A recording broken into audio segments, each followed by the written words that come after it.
Jacob Young in this practice? Has he been like that every practice, or what kind of leap forward have you seen from him this season? Yeah, Jacob did a tremendous job this summer working on his game and improving in every little bits and pieces that he could. And, he came back not a different player, but like a much better version of himself. JY has the ability to get off like that every practice, when he just puts his mind to it and he just wants to, he can do it. And I have a question for Myles, if I could. Myles is there, right? What's up, Myles? Oop. So you're going head to head against Big Cliff in practice. What's that been like, and what have you seen from him so far? And how does he compare to how you came in as a freshman? Definitely going against Cliff every day is going to help me in the long run. Cliff is probably one of the most athletic centers I've played against in a while. He just sprints the floor. He jumps out the gym, and it's definitely going to make us better. And I feel like I push him and he pushes me. So, I think it's going to help in the Big Ten, especially, me and him are going to be like two of the biggest people, and we practice against each other every day. So we're going to be ready for anything. Thanks. We'll take James Cratch next, and then we'll go Jake Schmid after him. Hey guys, for all three of you, I just asked the other group, what's it been like this whole process, basketball aside, to be on campus where no one's really there? How much of a sacrifice has it been? How tough has it been? I guess, was there ever a point where you thought, hey, maybe this isn't even worth it?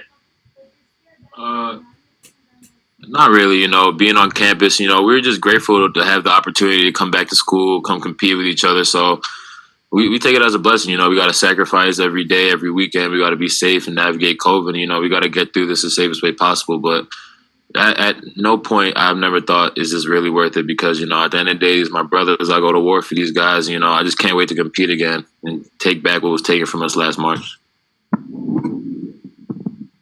Same thing what Ron said. It was worth it. Basketball is something we love to do, and we all love each other. So as long as we get to compete with each other every day and just navigate COVID and just being smart, everything's worth it. Oh, yeah, definitely. These are my friends right here. So pretty much these are people I would normally be with anyway, regardless if it was school or not. So, I'm fine. Never really would think of regret it in any way. We'll go to Jake Schmid next. Yeah, a question for Ron. What's it really been like working with Oscar and really seeing, stretching the floor? We saw you playing the 2 and 3 a little bit last season too. Working with Oscar's been great. A guy that got here last January, so we got a head start on all the other freshmen. When all this COVID started, he came home with me and we was getting workouts in and lifting together. So watching Oscar's progress has kind of been like, it's been cool for me. He can stretch the floor like nobody else on our team. If you leave him open, it's going in. So it's just the bottom line. Like, these guys right next to me can tell you like times in practice where he's made big shots. Like he's not afraid to take that big shot and he'll make it. He's gonna surprise a lot of people, and he's gonna take the Big Ten by storm, just like I expect him to. We'll go next, Bobby Darren. Bobby. I have a question for Ron. I know after the George Floyd thing, you were pretty outspoken about making change, social justice, and that stuff. Do you guys have anything planned for the future, and what's kind of the status of that? In the locker room, we definitely have stuff planned, and we're definitely talking to each other every day to try to not resolve, but just bring change among us. Bring positive energy among us. I'm not going to get into detail about like the stuff we plan on doing, but like there's definitely stuff brewing in the locker room about stuff we can do to the community for the community. I guess, how much did that bring you guys closer together, going through, planning this stuff and making change? It brought us a lot closer because it's a touchy subject for a lot of people, and I'm just thankful to have a team that's always behind us. I'm sure like everybody on the team's on the same page, and even like dudes like Daniel, like Paul, Luke, they're all like, we just all want to support you and we all want to be there for what you guys want to stand for, and we're all with you 100%. That just goes to brotherhood, and that just goes to the relationship we have with each other and the people around us, that like this is one family, we're all on the same page. And like when it comes to these sensitive issues and topics, like we're not afraid to talk to them among each other, because we all know that we all care about each other's feelings and opinions. We'll go next to Aaron Brightman with a question. Hey guys, this is for all three of you.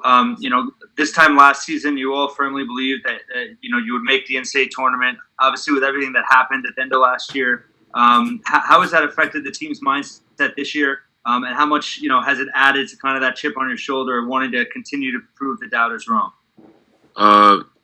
hungry. We're hungry because everybody on the team, we're a lot of under-recruited guys, underrated guys. That chip on our shoulder, it just got even bigger when they canceled the tournament because they canceled something that we've been working our whole lives for, like to prove people wrong and to prove that we could do it. And, that just got taken away from us. And everybody in the locker room remembers that feeling. And the freshmen last year, they wanted to watch us play in March Madness too. So they're just all hungry. And, the streak grew 1 year older, and we're just excited to break it. We all hungry. Everybody's working every day. Positive energy in the locker room. That's something we talk about every day in practice. So we're just hungry, and we want to get to the tournament this year. Definitely the mindset of, last season we made the tournament. I don't think anything has really changed. We still have the mindset we're going to make the tournament just as we would any other season. And I feel like even now, especially since we really did make it last season, and we could do it again this season with the same exact team and same mindset, and we even added way more people. So I just think we're coming into this season with the same mindset that we had when they ended it in the Big Ten tournament. I'll take Brian Fonseca next, and then JP after him. Hey guys, this is for all three of you. I'm sure you've been following the saga with Seton Hall and the scheduling issues. I guess just what are your overall thoughts on that? And would it be how disappointing would it be to not play that game if it doesn't happen, considering how big it is in New Jersey basketball? I got it. I'm not from Jersey, so it's just another game to me. If we play, we play. If we don't, we don't. We gonna win regardless. Same thing Myles said. I'm not from Jersey, so if we play them, we play them. If we don't, we don't. But it would be nice to play them just for the state of New Jersey because it's a big rivalry game. As a Jersey kid, that game's important to me. But, at the end of the day, it's just another game. It's just another chance to compete. We're going to have a lot of chances like that. So if we don't play the game, we don't play the game. If we play the game, great. We're going to go out there. We're going to try to get a win. We're going to expect to win like we expect to win every game. We'll go next, JP. For Ron and Montez, obviously the rack has just been known, and you guys have really brought it back for just the raucous home court advantage. How do you deal with not really having that this year? How do you kind of make up for that as players? I know you guys have talked about how it's kind of helped push you over the top sometimes. Mm-hmm. Not having the fans, it definitely sucks and it definitely hurts. But we have a responsibility to those fans to keep the rack just how it was last year and to hold that home court advantage and to play well at the rack. And we just got to hold the fans down at the end of the day because, it sucks that they won't be able to be here, but we got to do this for them and for ourselves. Not having fans suck. We love our fans, but at the end of the day, to me and to all of us, it's just basketball, and we just going to go out there and compete with fans or no fans. So I'm just ready to compete this season and try to get as much wins as we can. We'll take a question from Jerry Carino and then Dom.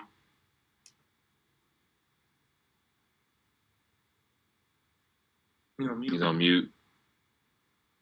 Jerry, if you could unmute yourself, please. Check out again. Sorry, boys. New world. Ron, do you like the idea of crowd noise being piped in? I'm sure you watched, you saw it in the NBA games, you've seen it in NFL games. What do you think of that concept? It sounds like that's probably going to happen.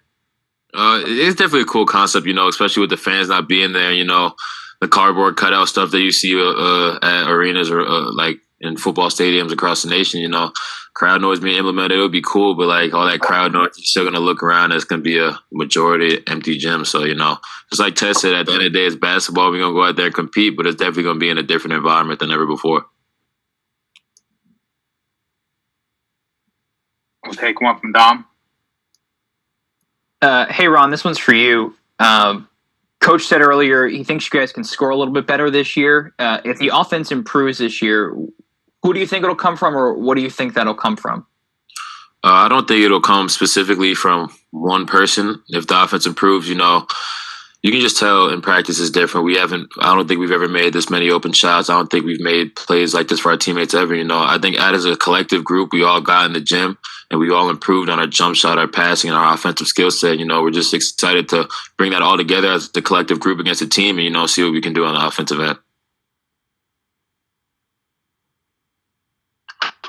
We can go James Cratch next.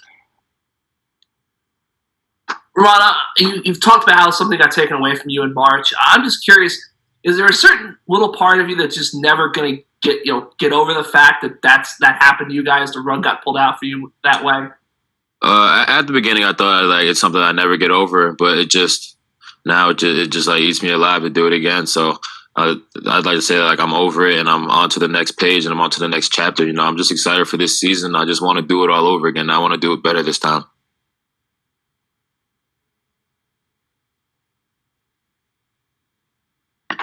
I have time for one more question if somebody wants to jump in. Ron, I guess just thoughts on Paul Mulcahy's development. He looks a lot bigger, faster. Just what have you thought about his development over the offseason? Paul's a relentless worker. He's a gym rat, so you know he was definitely in the gym during COVID season. He was definitely getting his work done early, and you know he just improved a ton. And, you know he's in the gym every day, all the time. You know you're walking into the APC, and you always see him, and he's working his tail off, and he's become a much better player. And you know he's going to be a great piece for this team. Bobby, was that you wanted to get one more in there? Guys, appreciate you.